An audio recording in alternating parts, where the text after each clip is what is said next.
Vamos orar. Senhor, te louvamos, Amém. Senhor, te agradecemos, porque o Senhor tem nos conduzido até aqui, Senhor. Amém. E teu conduzir é através da tua palavra, por meio do teu filho, através do Amém. Espírito. Obrigado, Amém. Senhor, que eles tão disponível, tão acessível para nós. Amém. Muita gratidão, porque nossos olhos estão abertos para te conhecer cada vez mais. Teu Amém. falar traz esse conhecimento. Sim, Abre Senhor. as escrituras para nos revelar a tua pessoa que é viva. Queremos te Amém. conhecer mais. E esse falar, Senhor, é tão importante para nós. Porque se o Amém. Senhor não fala para nós, é como uma terra sem água. Nós ficamos Sim. secos, Senhor. A tua palavra, ela revigora nosso interior. A tua palavra Amém. produz aquilo que o Senhor Amém. quer. Nós estamos Amém. aprendendo a te conhecer cada dia mais. Por isso Amém. estamos abertos, Senhor, à tua direção, aquilo que o Senhor quer para a nossa vida. Sim, Também Deus. queremos aprender a te reconhecer em nossos caminhos. E não nos Amém. estrivar nossos próprios entendimentos, mas Sim. reconhecer-te a cada momento, para que o Senhor venha endireitar as nossas veredas. Amém. Obrigado, Senhor, porque o Senhor vem tratar a nós como filhos. Hoje Amém. nós podemos declarar que o Senhor é o nosso Pai. Amém. Obrigado, Senhor, por tão grande salvação. Queremos prosseguir firmes na fé até o fim. Em nome do teu Filho Jesus Cristo. Amém. Amém. Amém. Glória a Deus. Amém. Deus seja louvado. Maravilhoso. Eu estou muito feliz. Ronaldo, Irmão graça e Ronaldo, paz. graça e paz. Boa noite, graça e paz, irmãos. Boa Tudo noite, bem? irmão Ronaldo. Boa Bem, noite, doutora Mauri, graça e paz. bem. Graça e paz, irmão. Um prazer, viu? Amém. Deus seja louvado. Irmãos, vamos começar então nossa leitura, né? Indo no livro de Jó, vamos começar fazendo uma leitura, né? E no capítulo 42. Nós vamos começar de trás para diante de novo. Eu só vou fazer um comentário, porque algumas pessoas pediram, né, para eu falar, né, que normalmente o pessoal não fala, diz assim, né? Vocês falam só até o arrependimento de Jó.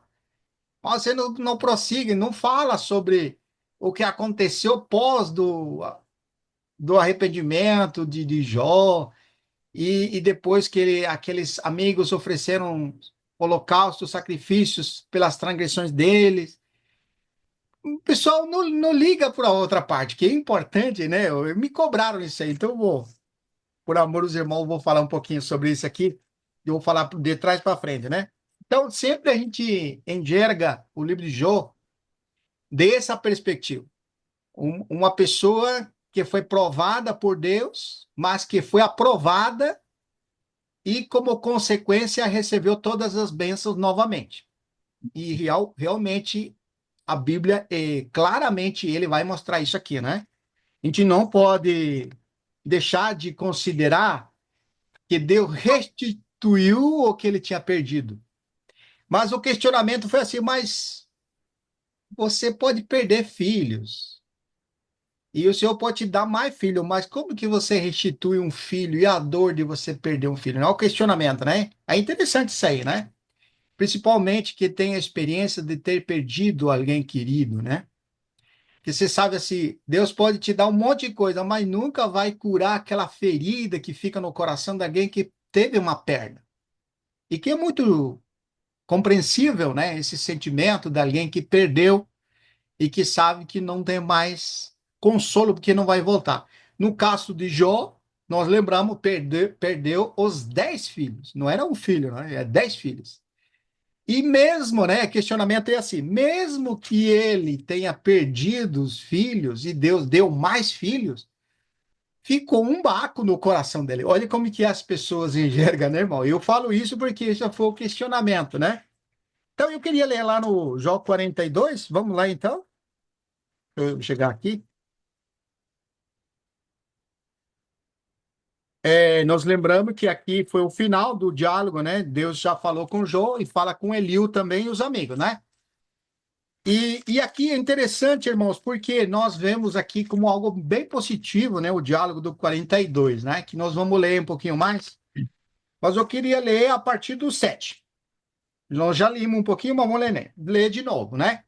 Tendo o Senhor falado estas palavras a Jó, o Senhor disse também a Elifaz, o temanita: a minha ira se acendeu contra ti, e contra os teus dois amigos, porque não desceste de mim o que era reto, como meu servo Jó.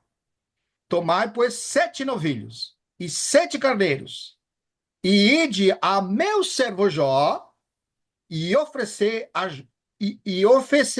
holocaustos por vós. E o meu servo Jó orará por vós. Olha que lindo. Porque dele aceitarei a intercessão, para que eu não vos trate segundo a vossa loucura. Porque vós não disseste de mim o que era reto, como o meu servo Jó. Então foram Elifaz, o temanita, Bildade, o suíta, Sofar, o naamantita, e fizeram como o Senhor lhes ordenara. E o Senhor aceitou a oração de Jó. Que interessante, né, irmão? Aqui não diz que ele aceitou o holocausto dos irmãos, aceitou a oração de Jó, né? E aqui, então, nessa capítulo, o versículo 10 na adiante, nós vemos algo que a maioria não lê, mas nós vamos ler agora. Mudou o Senhor a sorte de Jó, essa expressão. Mudou a sorte de Jó, né? E, irmãos, nós precisamos lembrar que o que Deus declarou de Jó não era uma hipótese, né? Ou um sentimento, era algo real que ele estava vivendo com Deus. A experiência que Jó tinha era debaixo de uma perspectiva. Nós podemos examinar nossa vida dessa maneira. Quando você começa na tua caminhada, né? Aqui eu acho que tem preciosos irmãos já com muitos anos da caminhada, né? Nós podemos dizer que a nossa experiência no início era muito ainda emocional, né? Superficial e emocional. E nós ficamos até emotivos com certas coisas. E até muitas vezes nós questionamos a Deus. Na minha experiência, eu questionei muitas vezes as circunstâncias. Como que é interessante, né? Quando você começa a caminhar uma vida com Deus, você é muito atrevido. Eu falo por mim. Porque você fala coisa que depois, no futuro, você fala, puxa, Deus não me consumiu, né? Eu cheguei, vou contar assim para os irmãos livremente, né? Eu cheguei a falar assim para Deus, Deus, me deixa. Você não me deixa em paz, deixa eu viver minha vida. Desse jeito falei para Deus. Impressionante. Você vê como que a ousadia de alguém que não tem conhecimento, que não conhece a Deus, né? Então, isso aqui é muito superficial você falar essa expressão, mudou o Senhor a sorte de Jó, né? Irmãos, tudo que acontece em nossa vida está diante do desígnio de Deus. Nunca podemos ver que eu teve sorte ou não teve sorte, que isso foi algo como que escapou de Deus. Tudo está dentro do controle de Deus. Nosso o irmão Maurício sempre coloca assim, aquele negocinho, né? Deus está no controle de tudo, né? E, irmãos, é assim, nós precisamos perceber isso. Debaixo do controle está tudo Deus. Então, aqui dizem, mudou o Senhor a sorte de Jó. Quando este orava pelos seus amigos. E aqui, irmãos, é muito importante isso. Porque a corrente, vamos falar assim, normal entre os irmãos é dizer assim, nós precisamos orar. Já escutei muitos irmãos, e os irmãos também escutaram isso, né? Vamos orar, porque olha, irmãos, como que é importante a oração. Deus mudou a sorte de Jó orando pelos seus amigos. Só que a gente esquece todo o desdobramento que aconteceu com Jó. Não é a oração que fez com que mudou a sorte. Aqui o sentido é que a partir daquele evento, daquela situação, Deus começou a mudar a vida dele. E não que pela oração. Você vê a diferença? Deus mudou a sorte dele. Não, irmãos, não podemos entender dessa maneira. Porque senão nós vamos, como disse assim, vamos deixar de lado todos os capítulos aqui da experiência de Jó, né? Eu vou pegar só esse versículo aqui. Jó orou pelos seus amigos e Deus mudou a sua sorte. Ah, agora entendi. Tem que orar pelos irmãos. Não é assim. Oração é o resultado daquilo que você vive com Deus, que vivenciou com Deus. Aquela experiência que você está tendo aqui, ele está tendo a experiência como sacerdote. Você lembra de Melquisedeque? Nós lembramos no capítulo 14 ali, nós lemos, inclusive, que saiu o encontro de Abraão, né? Um sacerdote chamado Melquisedeque, e ele saiu, e ele era sacerdote e rei ainda, fala, né? Lembra disso? Aqui Jó está representando o sacerdócio. Porque ele já tinha na prática isso. Quando ele oferecia holocaustos pelos filhos, embora, irmãos, vamos deixar claro, não é que os filhos estavam pedindo, nem tinham regulamentação, não tinha uma regra, não tinha uma lei que dizia isso. Não tinha. Que tinha que fazer holocaustos pelos outros, né? Essa era a função de um sacerdote. Só que ele, sim, entendimento, fazia isso. Deus não tinha mandado, na Bíblia não mostra que ele tinha que fazer aquilo pelos filhos. Mas ele é uma reação dele. Daquilo que ele estava vivenciando com Deus, ele tinha essa prática. Agora, irmãos, é Deus que estabeleceu. Você vê a diferença agora? Deus é que mandou fazer isso. Como foi na lei. Quem que Deus estabeleceu no povo de Israel exercer o sacerdócio? Foi Deus estabeleceu a tribo de Levi. Então, sempre é detrás de um acontecimento. Se meus irmãos lembrarem, qual foi o episódio que marcou a tribo de Levi para o sacerdócio? Foi num momento mais tenebroso de Israel.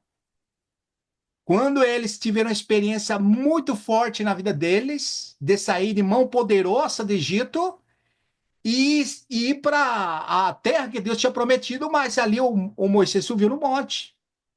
Mas antes do monte, irmão, nós precisamos lembrar que aí Deus queria falar com o povo, e o povo teve medo, e o povo escutou a voz de Deus e aquelas nuvens pretas e ficou, não, nós não vamos falar com Deus, fala você. Aí Moisés subiu lá. Mas o que aconteceu com o povo depois que ele subiu 40 dias lá no deserto? O povo se corrompeu ali embaixo. E quando Moisés desceu e jogou as pedras tal, e ele falou ali, quem estiver do lado de Deus, te desembaine a sua espada e mate esse irmão. Olha que o Moisés era o homem mais manso da terra, né? Mas foi esse episódio que a tribo de Levi se posicionou naquele falar de Deus. E por consequência, Deus estabeleceu eles como sacerdotes, né? E não tinham parte da herança, porque Deus comissionou a tribo de Levi para o sacerdócio com base na experiência. Agora, mesma coisa. Depois da experiência que Jó teve, Deus estabelece a ele. Não disse aqui o versículo que ele é um sacerdote, mas está mostrando a função de um sacerdote. Ou não está mostrando aqui que ele está exercendo a função do sacerdote? Ele estava fazendo a função do sacerdócio depois, antes não. Antes ele praticava, mas não tinha clareza. Agora ele entende. Porque ele está no posicionamento mais correto. E é interessante, irmãos, outra coisa que ganhei luz também foi assim, né? Você lembra quem foi Arão? Foi o que merecia ser morto, porque foi ele que fez aquele becerro, né? Não foi ele que fez? Aí ele falou para Moisés, não, eu joguei isso ali e saiu aquilo, né? Olha, era para ele ser exterminado, mas ali, irmão, ele experimentou a misericórdia de Deus. Ele, na fraqueza, o pior de todos os pecadores. Paulo vai falar a mesma coisa, eu sou o pior dos pecadores, não fala isso? Arão, que foi tomado dentre os homens, o pior de todos para os sacerdotes. Esse, irmãos, é o contexto que nós precisamos pegar para falar da oração que ele exerceu pelos seus amigos. Viu, irmão? E não é interessante agora? Não mudou, não deu uma perspectiva maior sobre isso? Ó, e aqui ainda vai falar assim: então vieram a ele todos os seus irmãos e todas as suas irmãs e todos quantos dantes conheceram e comeram com ele na sua casa e se condoeram dele e consolaram de todo o mal que o Senhor lhe havia enviado. Cada um lhe deu dinheiro e um anel de ouro. Estamos vendo aqui essa restituição agora, né? Deus vai fazer isso. Assim abençoou o Senhor o último estado de Jó mais do que o primeiro, porque veio a ter 14.000 ovelhas. É interessante que começa pelo dinheiro aqui, né? Não começa pela família. Começou a mostrar os dotes primeiro, né? É interessante a bênção aqui, né? E assim, e disse, porque veio a ter 14 mil ovelhas, 6 mil camelos, 1.000 juntas de bois e 1.000 jumentas. Também teve outros 7 filhos e 3 filhas. Olha que coisa impressionante. Agora mencionam os filhos, né?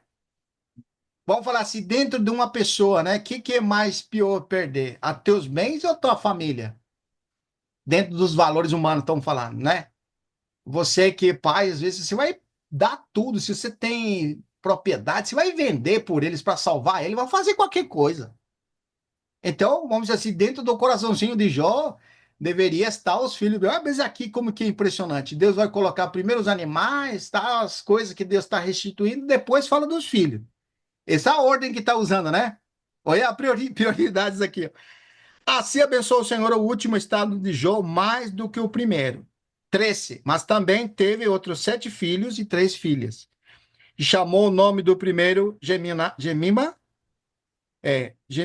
e da outra Quésia.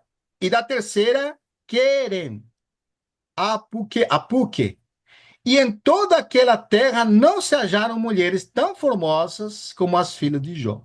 E seu pai lhe deu herança entre seus irmãos. Olha que isso é um detalhe aqui que também te mostra, né? Olha como que ele é diferente do padrão. Porque dentro dos valores hoje, por exemplo, em Israel, vamos falar, né? Depois que veio a lei, quem que recebia a herança?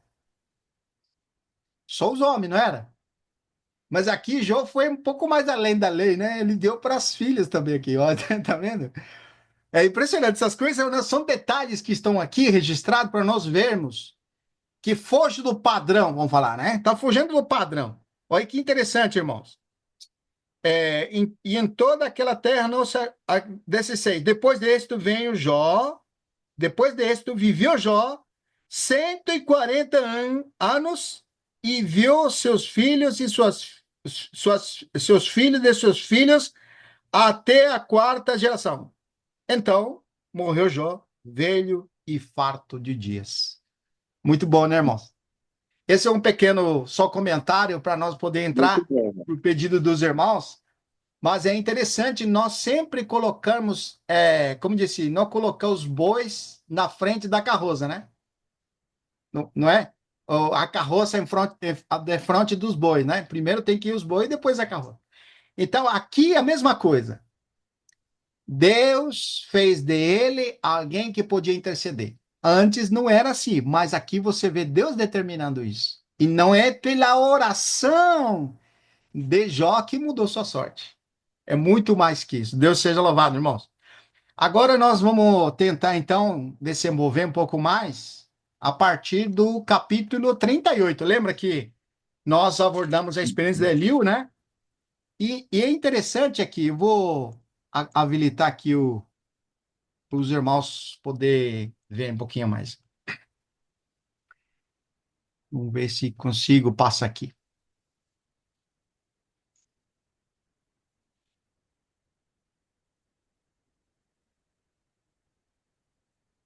Vamos ver aqui.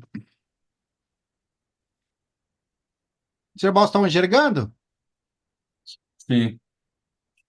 Tá bom, Aqui tá ok também. tá jóia. Vamos ver aqui. Deixa eu voltar para trás aqui.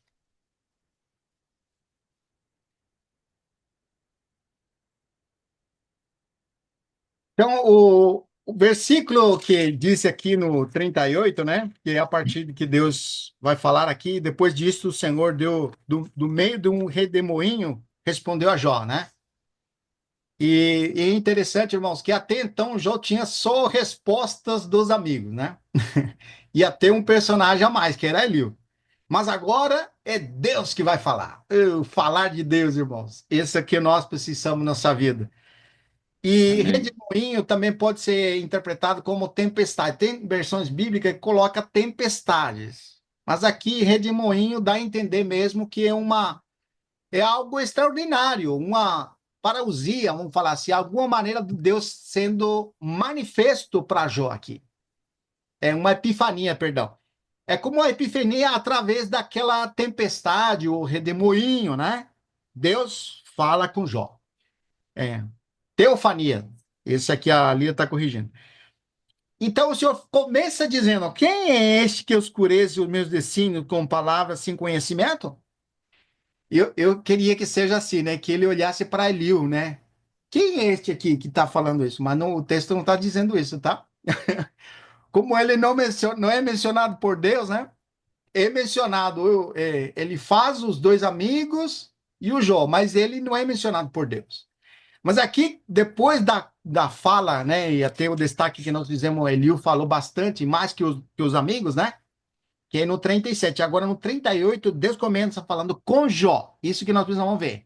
Não é com Eliú, é com Jó que Deus está falando. E ele vai dizer: quem é esse que oscurece meus desígnios com palavras sem conhecimento?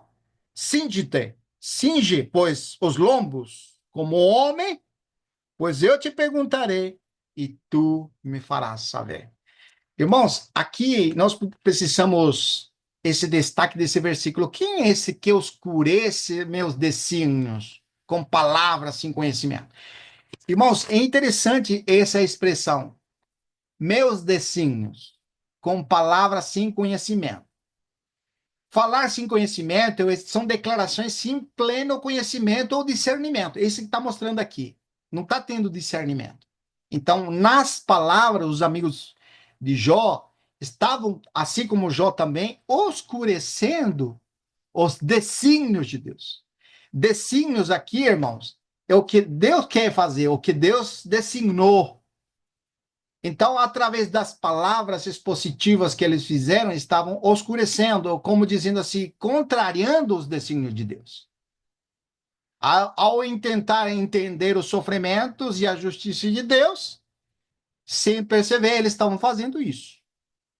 Olha que Jó, em sua dor e questionamento, tentou compreender o propósito dos sofrimentos e também a justiça de Deus. Ele tentou, mas a sua visão era limitada. Deus o lembra de que sua perspectiva humana não pode entender totalmente o mistério e a sabedoria de Deus. Ou seja, através das perguntas que o Senhor vai fazendo, aquela exposição que ele vai trazendo, ele estava mostrando que a sua maneira de ver as coisas não conseguia trazer o que Deus realmente é, ou o que Deus fez. Somente é possível, irmãos, por revelação. E aqui, irmãos, é interessante. Deus está falando com Jó. Deveria falar com os quatro ali, né, irmão? Eu falo assim, já que está todo mundo ali, vamos falar com todos, né? Não, Deus está falando com Jó. E isso me lembra do Paulo, né? Quando ele caminha a Emaús, né? Ele ouviu a voz. Ele viu a luz, né? Mas os outros que estavam com ele não viram. Também quando não ouviram, né? Quando Felipe se encontra com um eunuco, ele não falou com os que estavam junto ali, só com o eunuco falou, né? São detalhes que a gente precisa observar. Deus está falando com Jó. Essa expressão é muito importante, porque quando Deus fala, ele fala pessoalmente. Deus está falando conosco. Às vezes, irmão, numa mensagem como essa, nós estamos falando, né? Esse aqui é importante, porque nós estamos falando, trazendo o sentimento, trazendo aquilo que nós enxergamos. E quem está recebendo essa palavra, ele está recebendo como vem da parte de Deus. E quando você está ouvindo, você tem um certo entendimento que talvez outro irmão não vai entender dessa maneira. Às vezes você está lendo o mesmo versículo, mas você ganha certa luz e você está vibrando. Mas outro irmão talvez não ganha dessa maneira. Ganha de outra maneira, ou em outro versículo, numa frase. Ou talvez não pode ganhar nada. Mas o falar de Deus é individual. Isso, irmãos, é muito importante. Porque a gente tem a impressão de que quando Deus falava com Israel, falava para o povo, né, através de alguém, né? Falava para todos. Mas hoje, na nova aliança, irmãos, é individual. Deus está falando com cada um de nós. Ele pode trazer uma palavra, por exemplo, quando fala às igrejas, né? E pode falar para as igrejas. Você vai falar lá, quando você vai no Apocalipse capítulo 3, você vai ver o anjo da igreja escreve, né? E o Senhor vai dizer, aquele que tem ouvidos, ouça. Não diz assim, no final. E vocês, irmãos, em plural, que têm ouvidos, ouçam coletivamente, não está falando. Aquele é individual. E também, quando ele vai falar à igreja em Laodiceia, eis que estou à porta e bato. A gente tem a impressão de que é para a igreja. Não, é individual. Deus estava tendo em cada um no coração, a porta do coração. É individual. E isso aqui é importante, irmãos, porque quando você se relaciona com Deus individualmente, é aí onde nós podemos reconhecer Deus falando. Uma coisa que nós esclarecemos na reunião anterior, falamos um pouco superficial, mas eu vou tentar falar de novo, é assim, a arrogância de alguém dizer que quando a pessoa está falando, é Deus falando. Por que que é arrogância? Porque, irmãos, as palavras de Deus fechou o círculo do que Deus falou. No outro tempo, Deus falou através dos profetas, falou a nossos pais, de muitas maneiras, através dos profetas, Deus falou. Mas hoje, ele nos fala pelo seu Filho. E esse falar do Filho de Deus não é pegar a Bíblia, na onde está em vermelho que Jesus fala, não é isso, né? Nos fala na pessoa de Cristo, através das Escrituras. E como fala também Romanos, capítulo 13, capítulo 15, versículo 4, que diz assim, pela consolação da palavra, toda a escritura é para, como que fala? Vamos lá. Romanos, capítulo 15. Esse versículo é muito bom, irmãos, porque nos mostra a importância das escrituras. Romanos, capítulo, eu acho que vamos ver. É o 15 mesmo. 15, 15:4. 4. Pois tudo quanto outrora foi escrito. Olha que lindo, irmãos. Para nosso ensino foi escrito, a fim de que pela paciência e pela consolação das Escrituras tenhamos esperança. E é interessante, irmãos, que o falar de Deus agora é através de seu Filho, vamos falar assim, pelo Espírito nas Escrituras. Essa é a maneira que Deus fala. E não tem mais homens como oráculos de Deus que têm a exclusividade que Deus fala por essa pessoa para ensinar o outro. O que nós podemos fazer é, através das Escrituras, pelo Espírito, transmitir aos irmãos. Agora, não significa que a pessoa que está ouvindo a palavra não tenha a experiência de dizer, Deus falou comigo. E isso é muito diferente, irmãos, quando você diz, Deus falou comigo, através dessa mensagem, através dessa palavra, que você dizer, Deus falou comigo através do irmão fulano. Entendeu a diferença? E a pessoa que está falando nunca tem um sentimento e que é Deus nele falando. De fato, irmãos, nós temos a responsabilidade de estar no Espírito para falar. E é por meio do Espírito, mas jamais usurpar aquilo que pertence unicamente ao Senhor. Deus é o oráculo. Ele é oráculo através de Jesus Cristo. E tudo que ele falou está escrito. Isso, irmãos, é segurança para nós. E repetir isso nos ajuda para nós não termos um conceito errado, né? Lamentavelmente, hoje você vai ver no mundo crente essas desviações de várias pessoas que colocam-se como oráculos ao ponto de dizer que as palavras dessa pessoa as palavras proféticas. Você acredita que tem pessoas, irmãos, que eles dizem que eles são levantados por Deus como oráculos para falar por Deus? Não existe isso nessa escritura, irmãos. Nós precisamos ter experiências, cada um de nós, de irmos nas escrituras e reconhecermos o falar de Deus. Porque as palavras de Deus estão abertas.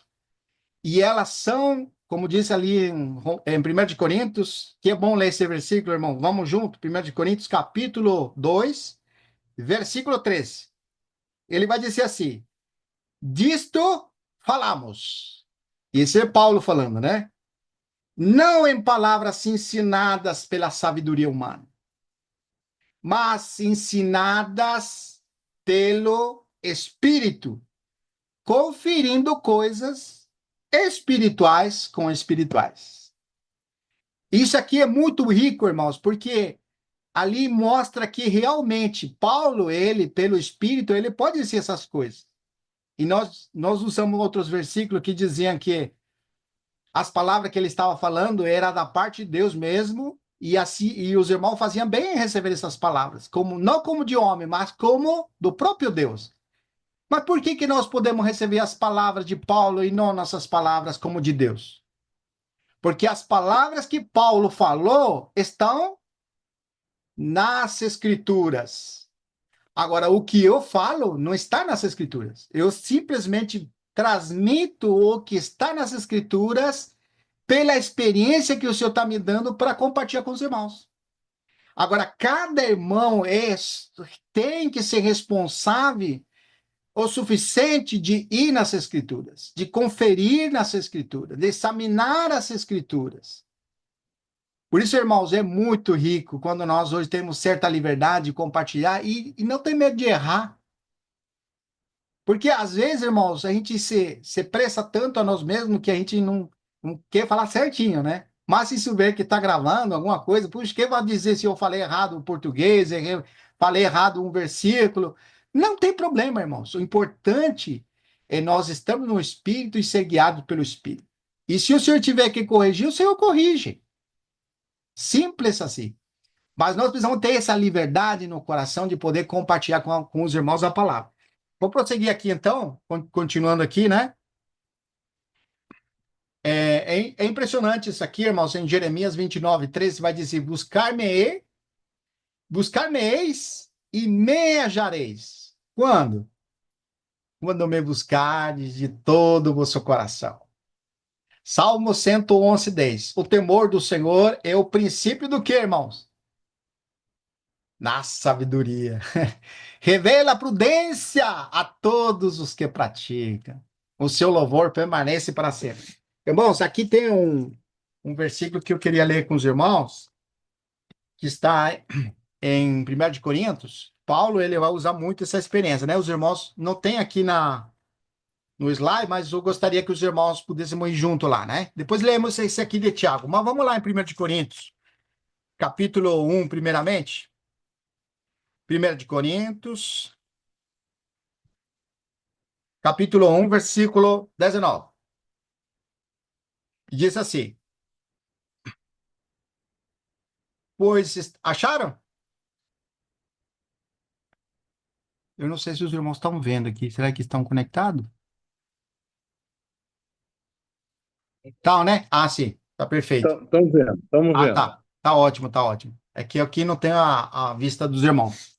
Mas é podemos 18, 1:18. Certamente a palavra da cruz é loucura para os que se perdem, mas para nós que somos salvos, poder de Deus. Pois está escrito: destruirei a sabedoria dos sábios e aniquilarei a inteligência dos instruídos.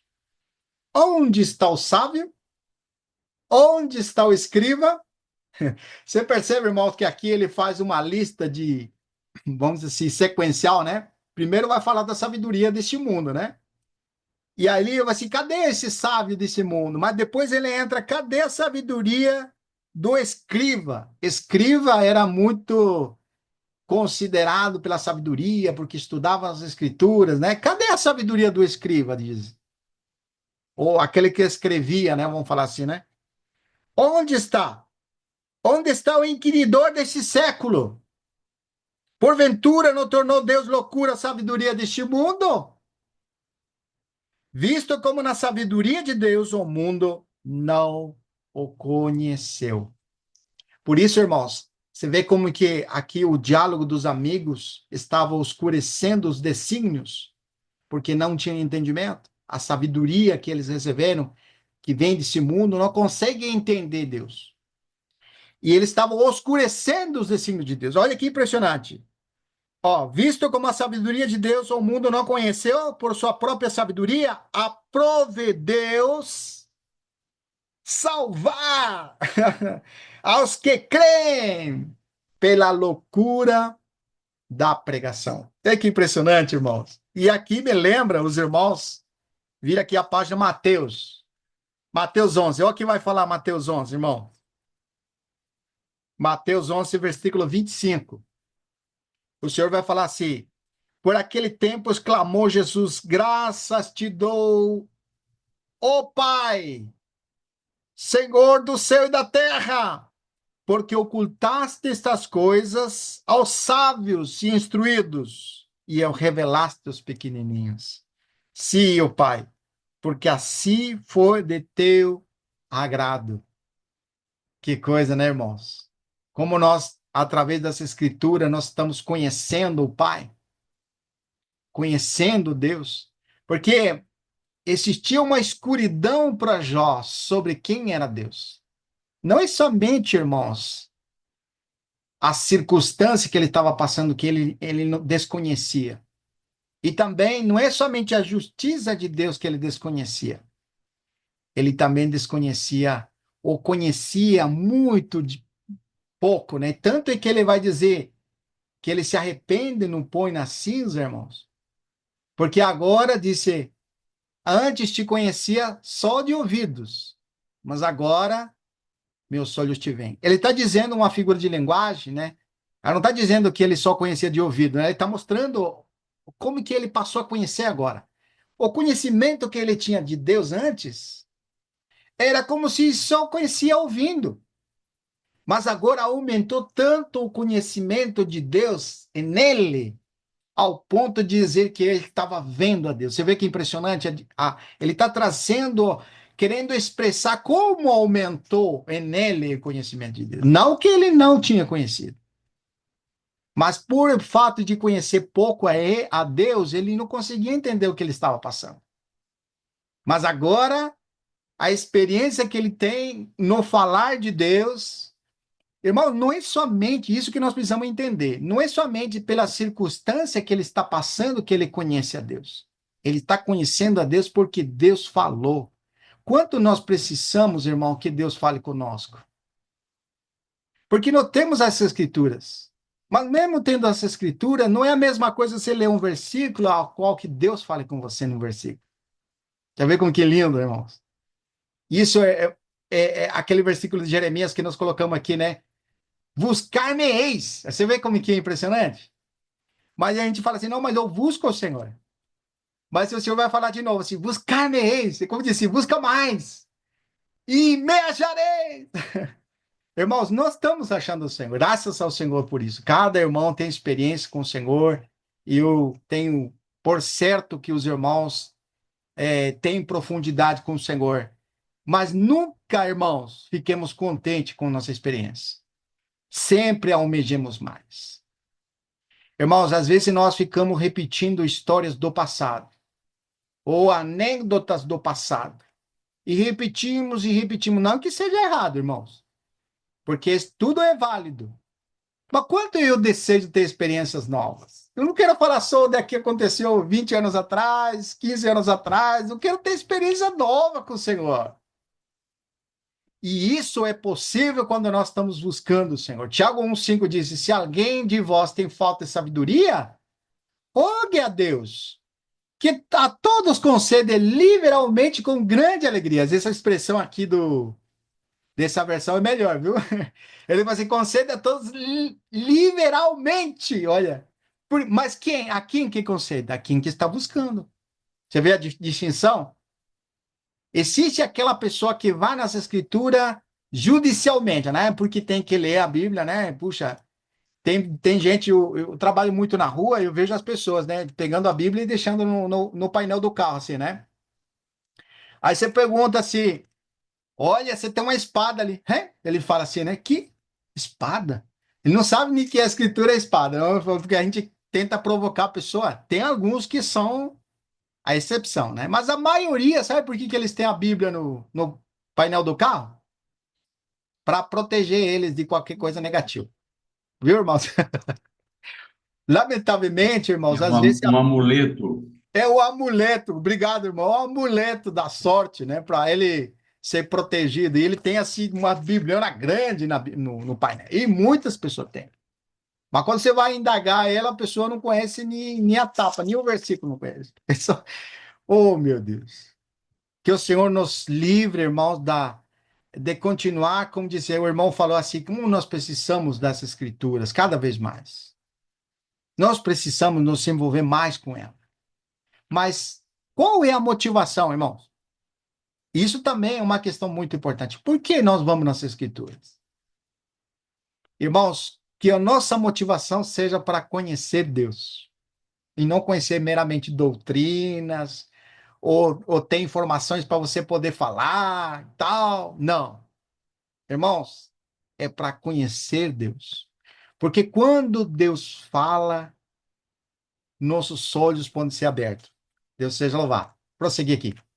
Efésios 1, 17 e 18. Para que o Deus de nosso Senhor Jesus Cristo, o Pai da glória, vos conceda espírito de revelação, de sabedoria e revelação, no pleno conhecimento dele. Iluminados os olhos de vosso coração para saberdes qual é a esperança do chamamento, qual é a riqueza da glória, da herança nos santos. Olha que rico, né, irmãos? E Colossenses aqui, ó, quer ver? Colossenses aqui tá aqui, ó, quer ver? Acho que não dá para ver isso aqui. Colossenses 1, 9 ao 10, né? Por esta razão, também nós, eu vou pegar aqui que não enxerga aqui com isso. Colossenses 1, 9. E diz assim: por esta razão também nós, desde o dia que ouvimos, não cessamos de orar por vós e de pedir que transbordeis. Olha só que impressionante, irmãos. Essa palavra, transbordei, né? Transbordar é quando você está servindo um copo de água, né? E você colocou uma medida, mas transbordar é quando ele está avançando para todos os lados, né? É assim que Deus quer que nós transbordemos do pleno conhecimento. Como que eu falo assim? Do pleno conhecimento da sua vontade. Recentemente nós abordamos essa questão da vontade de Deus de uma maneira muito forte. E não dizemos que, usando Romanos 12, lembra os irmãos? Que Paulo vai fazer um rogo muito forte em relação a isso, dizendo assim: rogo-vos pelas muitas misericórdias de Deus, que vos apresenteis vossos corpos em sacrifício vivo, santo e agradável a Deus. E diz assim, para que possamos, Romanos 12, né? 12, 1, e diz assim: apresenteis vosso corpo em sacrifício vivo, santo e agradável a Deus, que é vosso culto racional. E não vos conformeis com este século, mas transformai-vos pela renovação de vosso entendimento. Para quê? Para que transbordeis do pleno conhecimento de sua vontade. Aqui não usa essa frase, mas o Colossenses usa, viu? Para experimentar qual seja a boa, agradável e perfeita vontade de Deus. Você vê como que é diferente quando nós vamos nas Escrituras agora para conhecer a Deus e conhecer a sua vontade? Que o Senhor nos encoraje, que nossas motivações sejam somente isso, irmãos. Deus seja louvado. Ó, aqui vamos prosseguindo, então, o falar de Deus. Vamos ver uma. Eu queria fazer só uma comparação com os irmãos da experiência de Eliú, né? Você vê como que é interessante. Eliú, em Jó 37:15, está aqui, os irmãos quiserem ler. Porventura, sabes tu como Deus. Aqui é Eliú falando com Jó, tá? Eliú falando com Jó. Porventura, sabes tu como Deus opera e como faz resplandecer o relâmpago na sua nuvem? Aqui ele está reconhecendo, né? Esse versículo eu fiz um contraste com o que Deus falou. Deus falou algo parecido com isso. Que está aqui, ó. Vê? Jó 38, 24, 25. Aqui é Jó 37, 15. E aqui é Deus falando agora. Quase a mesma coisa que ele falou. Onde está o caminho para onde se difunde a luz e se espalha o vento oriental sobre a terra? Quem abriu os regos para aguaceiro e o caminho para o relâmpago dos trovões? Quem? Jó. Aqui é Jó falando com Deus agora, né? E interessante, irmãos, isso aqui. Sabe por que eu trouxe isso aqui? Porque existe uma diferença agora. Ó, quer ver? Assim como Eliú enfatiza a majestade, o mistério da criação, porque ele está usando o exemplo da criação, né? Com autoridade e profundidade muito maior e que Deus vai falar. Ó, uma coisa é Eliú falando, e esse aqui é um exemplo, né, para a gente entender, né? Você que faz, a pessoa que trabalha, por exemplo, com, é, com fábrica de alguma coisa, né? Ou fabrica alguma coisa, a pessoa vai falar desse produto da pessoa. Eu falar do iPhone, né? Falando hoje, né? O criador da iPhone, ele dá palestra e quando ele fala do seu aparelho é uma coisa, né? Mas quando vai falar um representante dele, é diferente. Eu estou dando uma figura para você entender. Ó, a profundidade que Deus fala é maior. Enquanto Eliú era apenas um homem tentando explicar a Deus sem Deus. Entendeu? Através do que ele estava falando, está tentando explicar. Mas o que, que ele não tinha? Deus. Agora existe uma diferença, Deus falando. Entende a força aqui, irmão? Que interessante isso aqui. Porque nós sabemos que Eliú, ele está falando talvez da experiência, ele está falando talvez do que ele vivenciou, do que ele está entendendo, certo? E parece muito similar do que Deus falou. Mas, no entanto, não produziu o que Deus tinha produzido no coração de Jó. Eliú, falar dele, não levou a Jó se arrepender, porque agora, através da palavra de Eliú, conheceu a Deus. Não. Você vê a diferença agora? É interessante isso aqui. Eu estou trazendo uma força de expressão para você entender a importância do que é Deus quando Deus fala. Viu? Você pode pegar uma. A gente tem o costume de pegar aqui o fone, a gente vai viajando, né? Escuta a Bíblia, né? Você vai escutando para conhecer e tal, e de repente um versículo brilha. E às vezes não, você está ouvindo, mas não consegue brilhar nada. Eu falo assim: você está predisposto a ouvir, você tem intenção, você quer, e Deus fala através disso.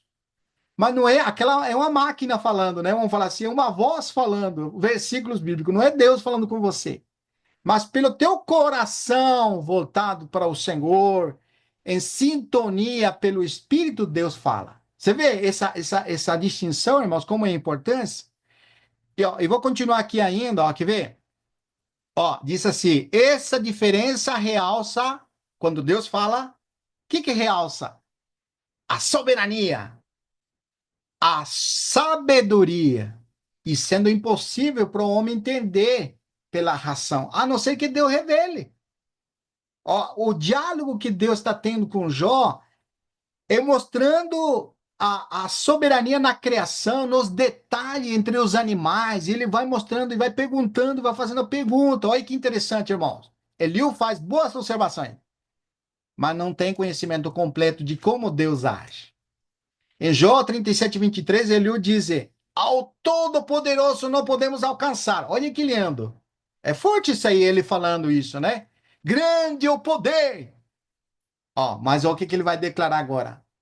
Mas a ninguém oprime a injustiça. Ou seja, ele está dizendo, você, Jô, está sendo oprimido porque você não tá na justiça de Deus. Você não está justo, porque Deus não oprime a justiça. Está vendo como que é limitado ainda? Ele está falando da grandeza da criação. Mas quando ele vem aqui nessa frase, o que ele diz? Ele está dizendo, a ninguém que é justo oprime. Viu? Disse, Deus é grande e justo. Ou seja, ele atua com justiça. Dentro do conceito dele, você está assim porque você pecou. Em outras palavras, está falando isso. Não é impressionante isso aqui? Deus, ao falar, expõe uma visão abrangente e detalhada da criação, que coloca Jó diante de uma vastidão da obra divina, mostrando a Jó que quando ele realmente, quanto ele desconhecia quanto ele não sabia, trazendo revelação da justiça de Deus para Jó. Isso aqui é tremendo, irmãos, porque faz uma diferença. É interessante observar aqui a diferença do impacto quando Deus fala e quando o outro tenta falar o que Deus falou. Vamos falar assim, Deus mandava os mensageiros, não vamos falar, não estamos falando nada disso, tá? Só estou querendo mostrar uma distinção, mostrando através do exemplo dos fariseus. Aqui eu preparei uns versículos para ver. Por exemplo, tem aqui uma experiência do profeta Jonas, para vocês entenderem o que estou querendo transmitir. Os irmãos lembram Jonas 3:4? Jonas 3:4 é quando, assim, rapidinho, só por causa do tempo, vou falar rapidinho o que aconteceu com Jó. Deus mandou a Jó para. E o único caso que você vê que Deus está mandando para os ímpios, um profeta. Porque os profetas eram para quem? Jonas, irmão, Israel. Jonas. É. Eu tô falando errado. É Jonas, perdão, irmão. Jonas. É. Ó, quantos profetas Deus mandou para os ímpios? Não, os profetas eram para o povo de Israel. Mas aqui, Deus está mandando a Jonas para Nínive. Olha a indignação dele, irmão. Porque ele queria que Deus destruísse aquela cidade iníqua, né? Aqueles eram bárbaros. E então, nessa indignação, em lugar de ir para Nínive, ele foi para outro lado. Aí nós vemos desdobrado de tudo que aconteceu. E ele foi lançado no mar, aí veio o peixe, ficou 3 dias no peixe, aí ele foi lançado para a praia, até que, ao fim, ele terminou obedecendo a Deus. E ele entrou na cidade. E a cidade grande, ali no. Você vai ver que ele demorou 4 dias para pregoar lá. Qual que era a pregação dele? Ele disse assim: dentro de 40 dias, Nínive será destruída. Mas, irmãos, ele está transmitindo o que Deus falou, não está? Mas sabe o que não tinha, não que Deus estava dizendo? Vocês vão entender agora. Ele transmitia direitinho. Quando Deus poupou a Nínive, porque todos se arrependeram, não é porque eles tiveram uma reação que até os animais fizeram jejum. Lembra disso? Aí o que aconteceu? Quando Deus poupou Nínive, Jonas ficou frustrado, demonstrando que não entendia totalmente o coração compassivo. Tá vendo?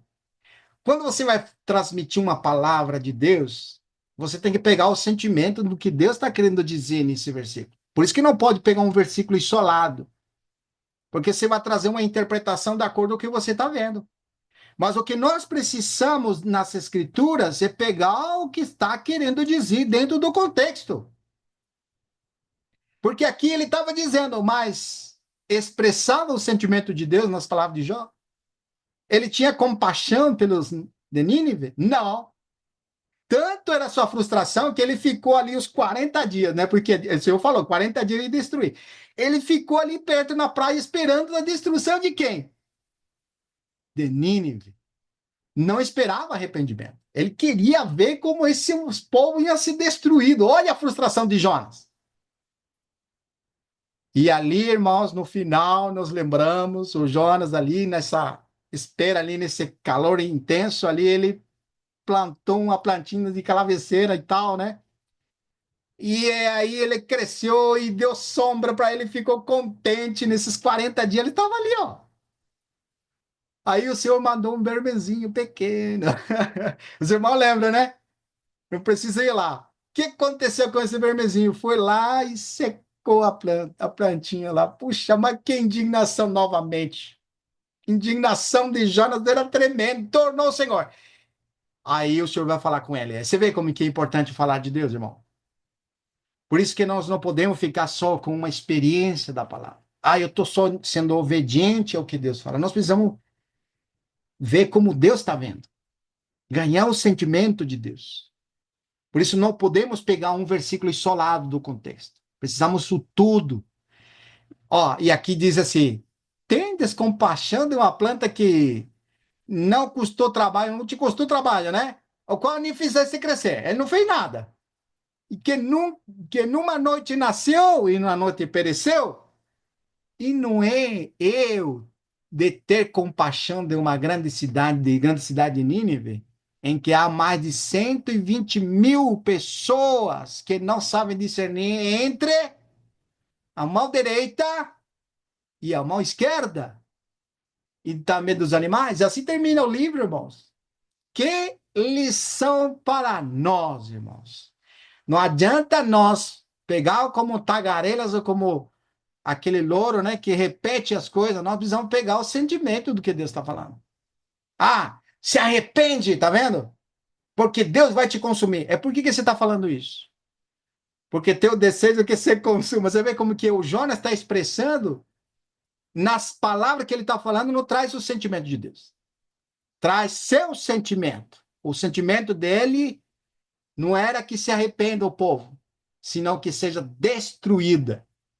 Você viu a diferença grave, irmãos? De nós pegarmos a palavra de Deus e torcê-la para o que nós queremos que ela diga. É muito sério isso aqui, irmãos.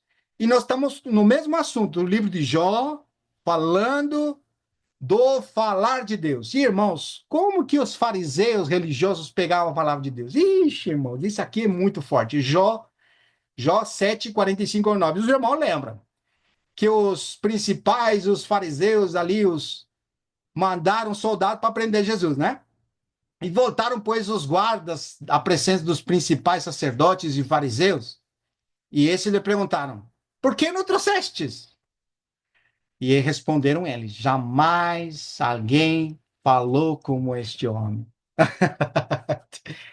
Replicaram depois os fariseus: será que também vós fostes enganados? Olha, irmão, a soberba aqui. Porventura, criou nele algum dentre nós, mestres da lei, autoridades e fariseus? Quanto a esta plebe maldita, tem outra versão que fala, plebe maldita que nada sabe da lei. Que coisa, né, irmãos? Agora, Mateus 7:28. Quando Jesus acabara de proferir estas palavras, estavam as multidões maravilhadas de sua doutrina. Aqui, isso aqui nos lembramos, precisamos lembrar. É o monte, é, quando ele foi, subiu no monte, né? E ali você tem capítulo 5, capítulo 6, capítulo 7. No final, quando ele terminou de falar, as multidões que estavam ouvindo falaram assim: maravilhadas da sua doutrina, porque eles os ensinava como quem tem a autoridade, e não como os escribas.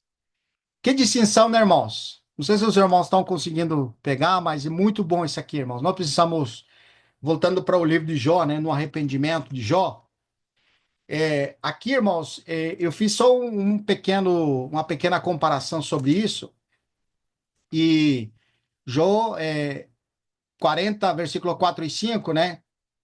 Sou eu indigno. Aqui é quando que ele disse isso? Depois do Senhor falar no capítulo 38 e 39, aqui ele fala assim, sou indigno. Que te responderei eu? Porque ele está fazendo pergunta a Deus para ele, né? Que te responderei eu? Você vê quando começa o arrependimento, você age indigno, né? Ponho a mão na minha boca. Uma vez falei e não replicarei. Aliás, duas vezes, porém não prosseguirei. Isso que faz o falar de Deus, irmão. A palavra de Deus é como uma espada de dois gumes. Ali em capítulo 4 de Hebreus, versículo 11, né?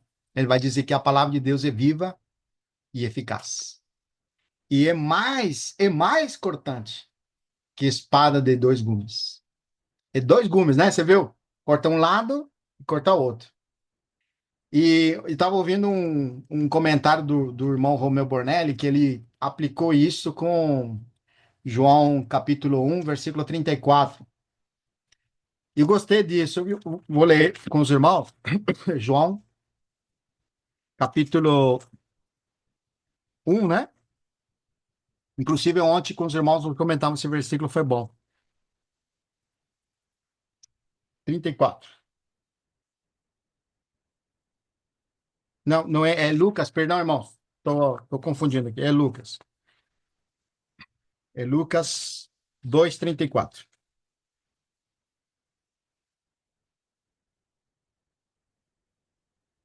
Lucas 2:34.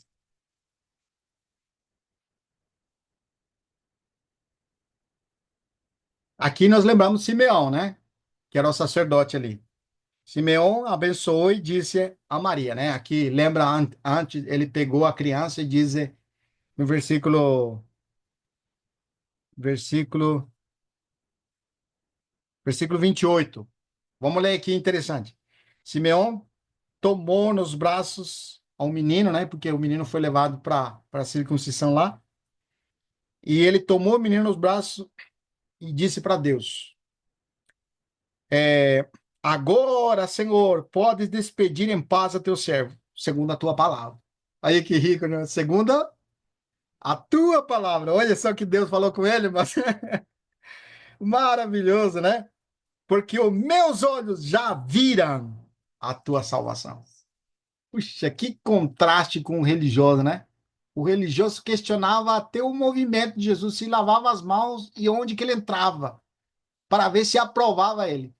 Esse aqui pegou o menino, irmãos, e dizem isso as palavras, meus olhos já viram a salvação. Tá vendo que diferença, irmão, lidar com pessoas da fé, pessoas que têm experiência com o Senhor. Porque isso aqui foi revelado pela palavra do Senhor a ele. E é impressionante isso aqui, porque ele fala muito ao nosso coração. Como nós precisamos, irmãos, ter intimidade com o Senhor, né? O versículo do irmão Heber, né? Sempre é bom falar, né, irmão Heber? É maravilhoso. E esse somente ele pode falar, porque a voz dele é forte, né, irmão Weber? Fala, irmão, por favor, teu versículo.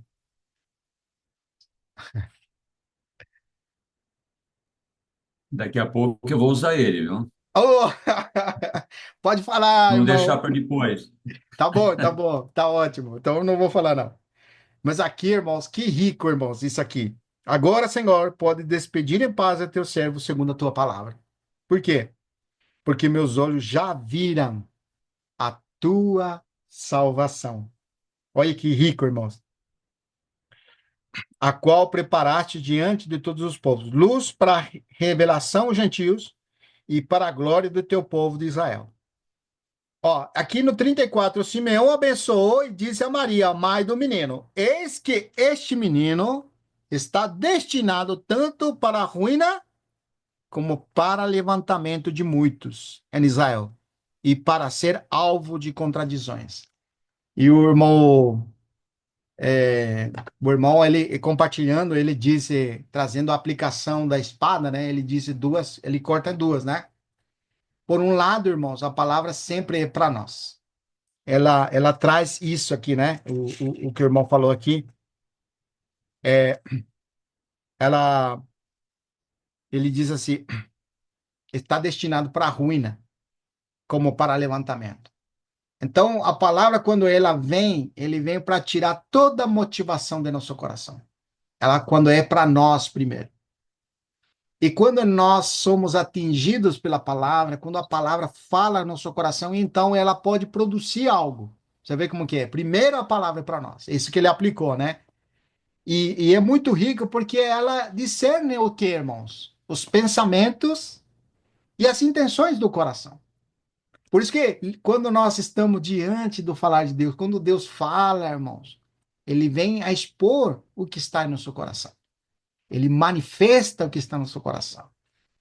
Então, aqui, irmãos, uma reação de Jó é colocar a mão na boca. Porque a palavra está fazendo nele isso aqui.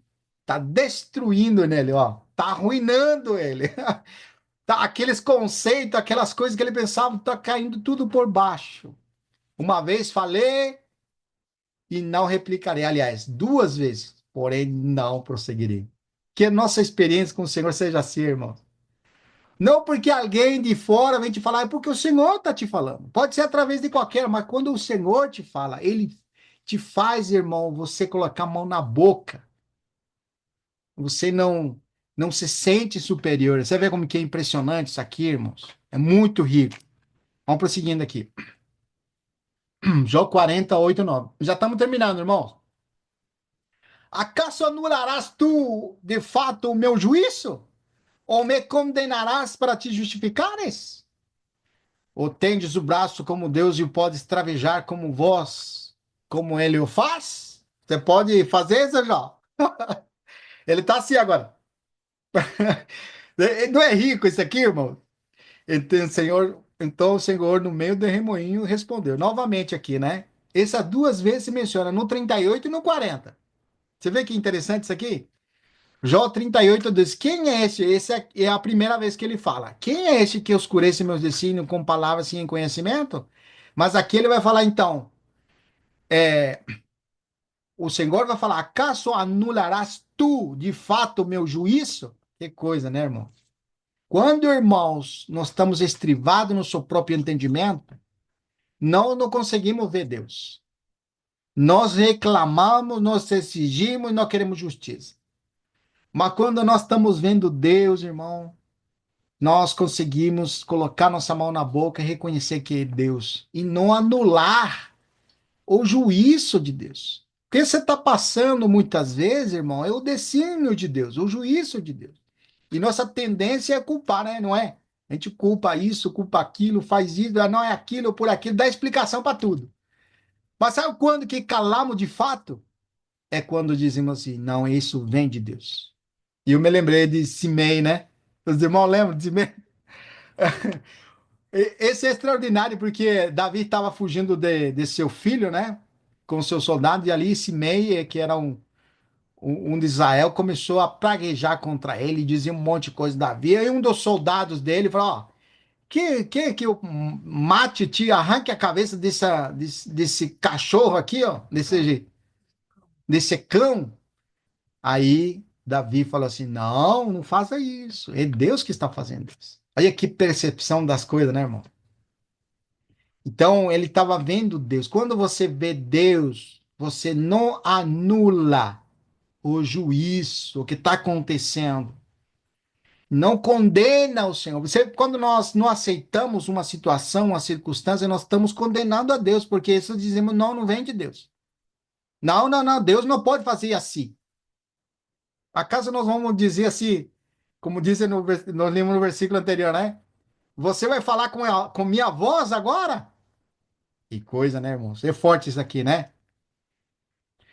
E, irmãos, aqui para terminar, a gente vai fechar aqui porque passou o tempo, né? Essa leitura aqui de Jó 1 ao 6, que nós já limos, mas é interessante nós lermos para deixar os irmãos continuar compartilhando, que realmente é muita riqueza. Então respondeu Jó ao Senhor: Bem sei que tudo podes. Olha, irmãos, que rico, né? Deus podia livrar Jó, mas nesse momento do falar de Deus, ele não está preocupado que Deus mude sua sorte. Por isso, irmãos, quando Deus fala, eu tinha um assunto aqui para desenvolver, que não vai dar para falar, mas o que nós aprendemos com a experiência de Jó? A confiar em Deus. Que no que você está passando, você confia que isso é os desígnios de Deus para a tua vida. Puxa, é forte, não? Às vezes você está passando uma coisa que é difícil você dizer é Deus. Mas quando você consegue ver como Jó, irmãos, nós podemos nos humilhar diante da mão poderosa de Deus. Irmãos, e aqui se sabe que o exemplo maior é o Senhor Jesus. Aqui eu tinha preparado alguns pontos, né? Não vai dar para falar. João 12, 27, 28, né? Agora está angustiada a minha alma. E que direi eu? Pai, salva-me desta hora.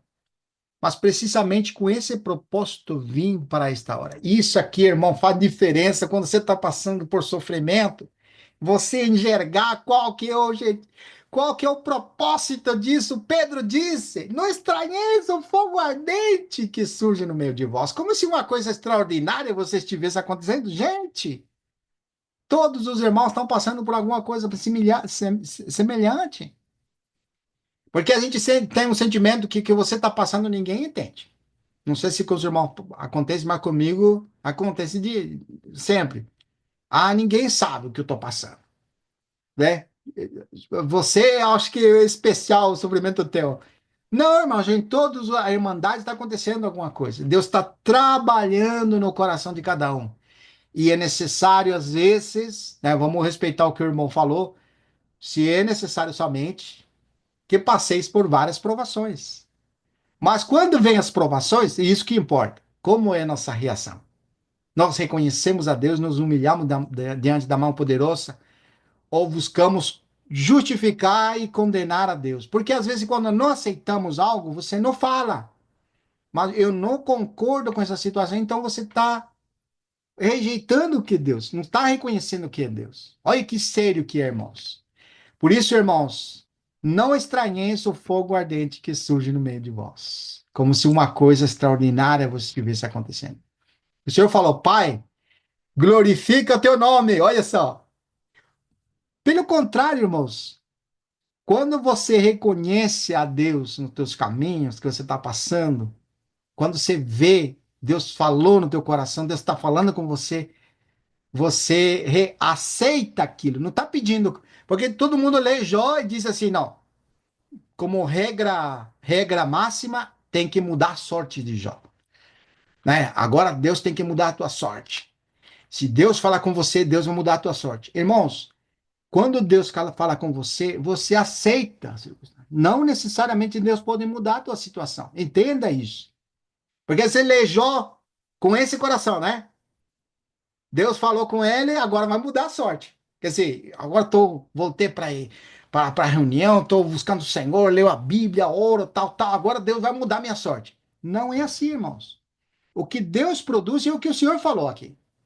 Agora está angustiada a minha alma. Certo? E que direi eu? Pai, salva-me desta hora. O Senhor podia salvar, mas precisamente com este propósito vim esta hora. Vem para esta hora. Pai, glorifica teu nome. Ó, que diferença, irmão. Pai, me salva. Não, glorifica teu nome. Olha que rico, irmão. Quando você aceita uma situação que vem de parte de Deus, Deus é glorificado na tua vida, irmãos. Glória a Deus. Versículo 28. Pai, glorifica o teu nome. Então vem uma voz do céu que diz: eu já a glorificarei e ainda glorificarei. Oh, irmãos, que nós tenhamos esse ainda. E eu vou deixar só esse aqui, irmãos, para os irmãos considerar, né? Esse aqui. Conhecer a Deus pelo seu falar. E aqui, irmãos, era tremendo. Isso aqui dá para nós desenvolvermos, mas já aqui a gente já fecha, né, o livro de Jó. Mas quem me vê a mim, o Senhor falou, né? Lembra lá no capítulo 14 de João, né? Que ali o Felipe questionou, né? Mostra-nos o Pai e nos basta. E aí o Senhor fala, como dizes tu, mostra-nos o Pai e não basta? Quem me vê a mim, vê ao Pai. O falar de Deus hoje, irmão, é para que nós conheçamos através de Jesus Cristo o Pai. Ninguém jamais viu Deus, mas o Deus unigênito que está no seio do Pai é o que tornou conhecido. Deus seja louvado, irmãos. Então, vamos deixar os irmãos prosseguindo aqui com a palavra.